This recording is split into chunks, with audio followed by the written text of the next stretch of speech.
मुट्ठियां बांध करके बोलेंगे भारत माता की, भारत माता की, इनकलाब, इनकलाब, वंदे, वंदे।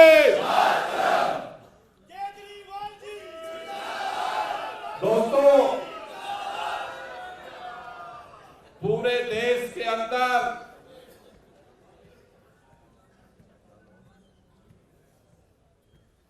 एक ही बात की आज चर्चा है। 10 साल के अंदर भारतीय जनता पार्टी के शासनकाल के दौरान जिस तरह से इस देश के प्रधानमंत्री जी ने अपने को एक तानाशाह समझ लिया था और इस देश के अंदर नारा दिया, अब की बार 400 पार,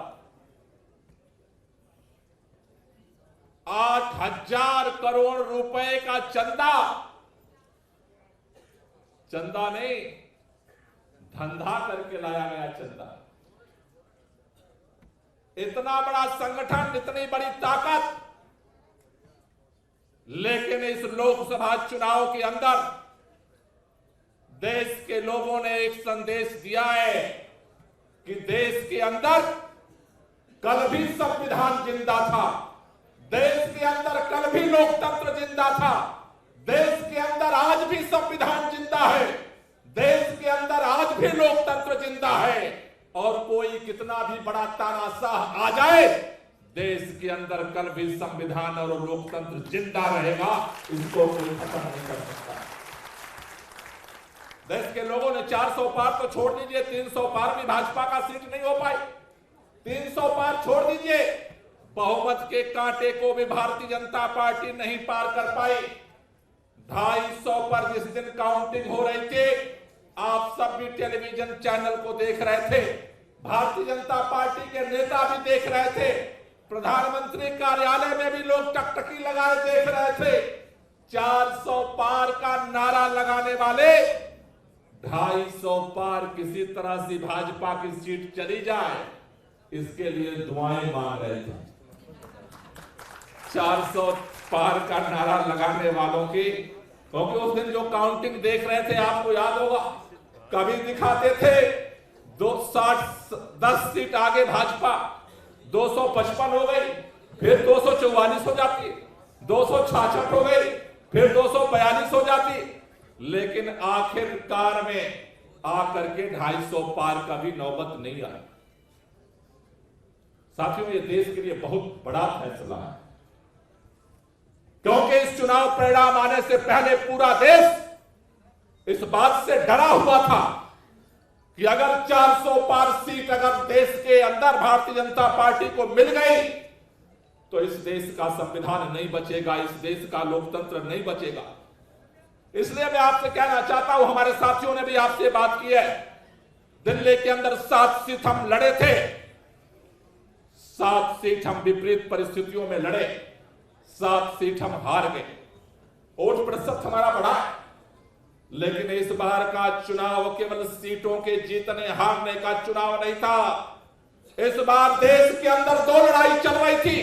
एक लड़ाई चल रही थी सीटों के जीत हार की, और दूसरी लड़ाई चल रही थी इस तानाशाह के सामने कौन झुकता है, कौन बिकता है, कौन टूटता है, इसकी लड़ाई चल रही थी। जिस दिन अजीत पवार टूटे, देश के सामने सन्नाटा फैला था, कौन कौन पार्टी टूटेगी, कौन कौन विधायक टूटेगा। जिस दिन सिंधे टूटा, उस दिन देश के अंदर यही चर्चा थी, कौन बचेगा, कौन बिकेगा। मैं आपसे कहना चाहता हूं साथियों, सीट की संख्या चाहे जो भी हमारी हो, लेकिन आम आदमी पार्टी के नेताओं ने 2 साल से सत्येंद्र जैन जेल के अंदर हैं, न टूटे न बिके। 1.5 साल से मनोज सिसोदिया जेल के अंदर है, न टूटे न बिके। देश के मुख्यमंत्री, जो सबसे चाहत वाले मुख्यमंत्री अरविंद केजरीवाल को इन्होंने उठा करके जेल में डाल दिया, न टूटे न बिके। हमारे बीच में संजय सिंह बैठे हैं, आज पूरा देश संजय सिंह का इसलिए सम्मान करता है कि न ये टूटे न ये बिके। हमने तानाशाह के सामने, इस देश के सामने इस लड़ाई में दो धाराएं थी। एक धारा थी जिसमें सारे लोग सरेंडर कर रहे थे और दूसरी कतार थी जिसमें आंख से आंख मिला करके इस देश के संविधान को, इस देश के लोकतंत्र को बचाने के लिए हर कुर्बानी देने वाले तैयार थे। इतिहास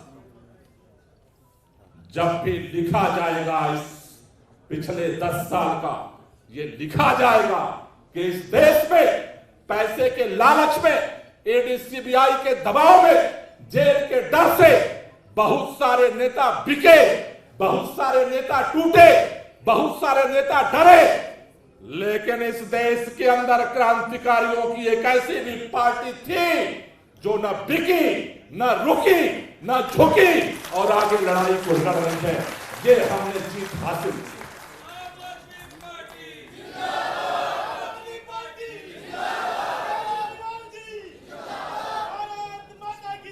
देश के अंदर चाहे इंडिया गठबंधन हो, चाहे एनडीए गठबंधन हो, देश के अंदर पार्टियों की कमी नहीं है।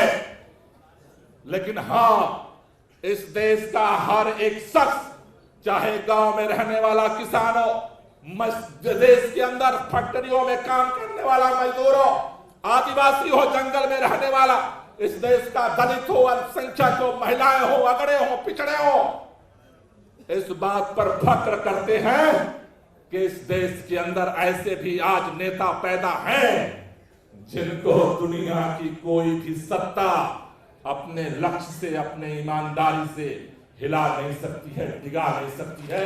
ये हमारी जीत। और हमें इस बात का गर्व है कि हम ऐसी पार्टी के सदस्य हैं। हम सुनते थे इतिहास के पन्नों में, आजादी की लड़ाई के दौरान अंग्रेज हमारे आजादी के दीवानों, स्वतंत्रता संग्राम सेनानियों के ऊपर हर जुल्म ढाते थे। हम सुनते थे कहानियों में कि हंसते हंसते शहीद आजम भगत सिंह, राजगुरु सुखदेव फांसी के फंदे को चूम गए। दिल में प्रश्न आता था कि कोई फांसी के फंदे को कैसे चूम सकता है? किसी को फांसी दी जा रही हो कैसे मुस्कुरा सकता है? लेकिन हमने अपने आंखों से देखा है, जिस 45 डिग्री टेम्परेचर की आप बात कर रहे हो कि हम प्रचार कर रहे थे और 45 डिग्री टेम्परेचर था, हम प्रचार करके पंखे के अंदर, एसी के अंदर, कूलर के अंदर घरों में घुस जाते थे। लेकिन सत्येंद्र जैन के पास एसी नहीं है, कूलर नहीं है। मनीष सिसोदिया के पास जेल में एसी कूलर नहीं है। दिल्ली के मुख्यमंत्री अरविंद के पास एसी कूलर नहीं है। लेकिन उनके हिम्मत को, उनके हौसले को न कल ये रास्ता तोड़ पाया, न आज ये रास्ता तोड़ सकता। इसलिए आपसे कहना चाहता हूं, चुनाव में, संसद में कितनी सीट आई, कितनी सीट गई, इस बात को भूल जाओ। दिल्ली के लोगों से, मैंने बहुत लोगों से बात की कि आप तो अरविंद केजरीवाल के साथ थे, आप अरविंद केजरीवाल के समर्थन में थे, लेकिन आखिर में आपने वोट दूसरे को क्यों दे दिया? दिल्ली के लोगों में एक बात तो पहले उन्होंने संदेश दिया है कि दिल्ली में केजरीवाल चाहिए, लेकिन दिल्ली के भी लोग उस दिन का इंतजार कर रहे हैं। उनके मन में भी एक बात है कि केजरीवाल तो प्रधानमंत्री बनने वाला नहीं है, केजरीवाल मुख्यमंत्री बनेगा। इसलिए कल भी केजरीवाल मुख्यमंत्री हमने बनाया था, आज भी बनाया है और कल भी दिल्ली का मुख्यमंत्री हम केजरीवाल को बनाएंगे। दिल्ली चाहती है और मैं आपको लिख के देने को तैयार हूं, जिस दिन देश के प्रधानमंत्री की दावेदारी के लिए अरविंद केजरीवाल सीना तान के खड़ा होंगे, उस दिन दिल्ली के 7 सीट अरविंद केजरीवाल की झोली में हो। इसलिए दिल्ली के जनादेश में 2 बात दिल्ली की जनता ने कहा है।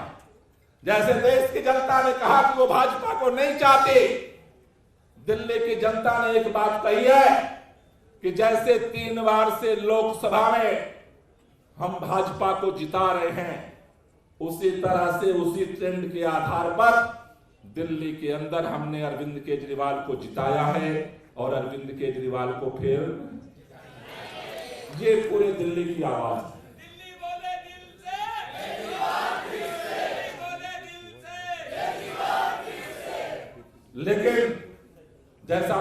से कहा है कि सरकार बैसाखियों की सरकार जरूर है, लेकिन दबाव जरूर है, आदत नहीं बदली है। वो कहते हैं कि रस्सी जल भी जाती है तब भी। इसलिए मैं देख रहा हूं चुनाव के बाद से फिर वो दिल्ली के सारे कामों को रोकने का षड्यंत्र शुरू हो गया है।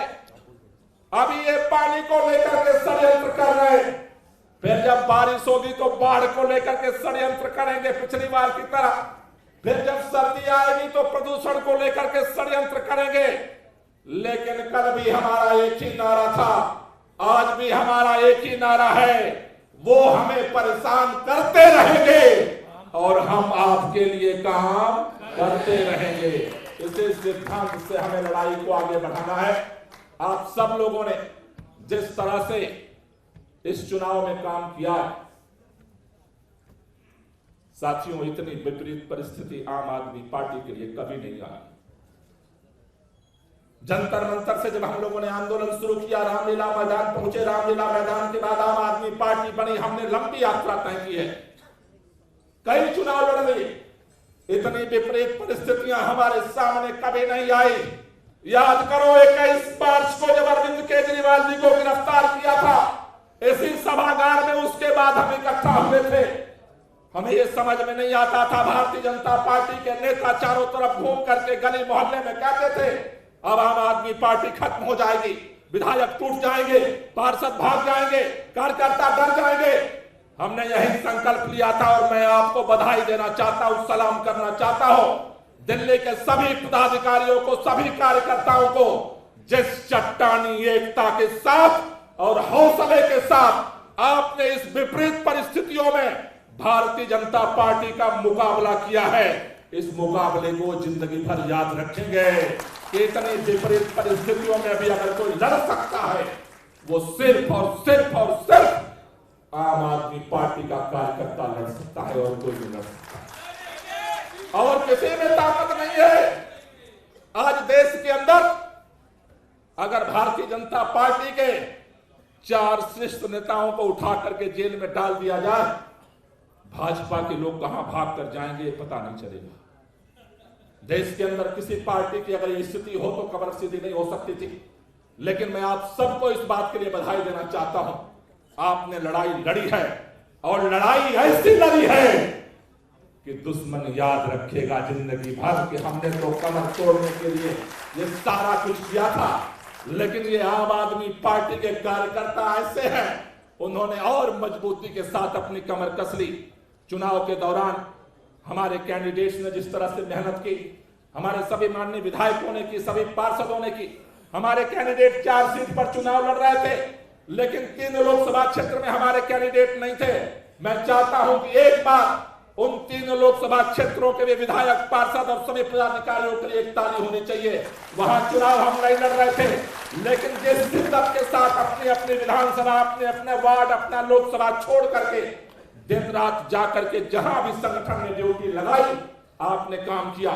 जिस तरह से पूरे संगठन ने काम किया है, साथियों, मैं आपको बताना चाहता हूं, परिणाम आने के बाद हमें पता चला कि हम हार रहे हैं।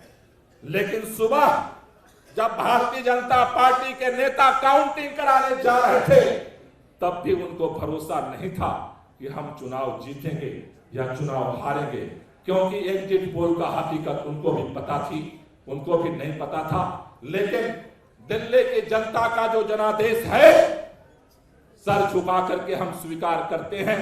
पहले भी हमने स्वीकार किया है और अब हमें अगले मोर्चे की तैयारी करनी है। आपसे पूछना चाहता हूं, कितने दिन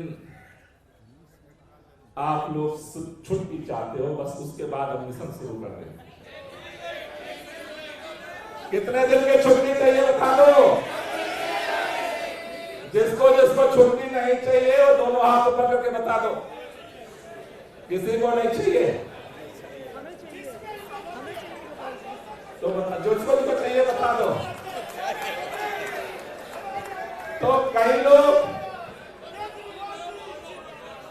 लोग अभी छुट्टी पे गए हुए हैं, और आप सबसे मेरा कहना है आप छुट्टी नहीं चाहिए, यही हौसला और यही ताकत भारतीय जनता पार्टी वालों को हरा देती है अंदर से। लेकिन मैं आपसे कहना चाहता हूं, इस चुनाव के दौरान जब से अरविंद जी गिरफ्तार हुए 24 घंटा आपने सब कुछ छोड़ के काम किया, पार्टी के लिए काम किया।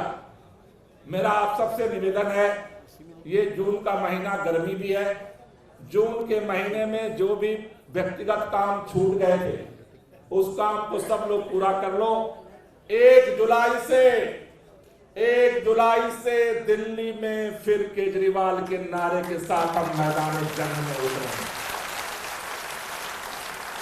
1 जुलाई से फिर मैदान जंग में हम उतरेंगे और दिल्ली के लोगों के लिए जिस तरह से पहले लड़े थे लड़ेंगे और इस लड़ाई को जीतेंगे। उसकी डिटेल कार्य योजना संगठन बना करके और फिर हम आपके साथ बैठेंगे। आप सब लोग इतनी बड़ी तादाद में आज इस बैठक में शामिल होने के लिए आए, दिल की गहराइयों से आप सब लोगों का तहे दिल से बहुत बहुत शुक्रिया, बहुत बहुत धन्यवाद। इनकलाब जिंदाबाद।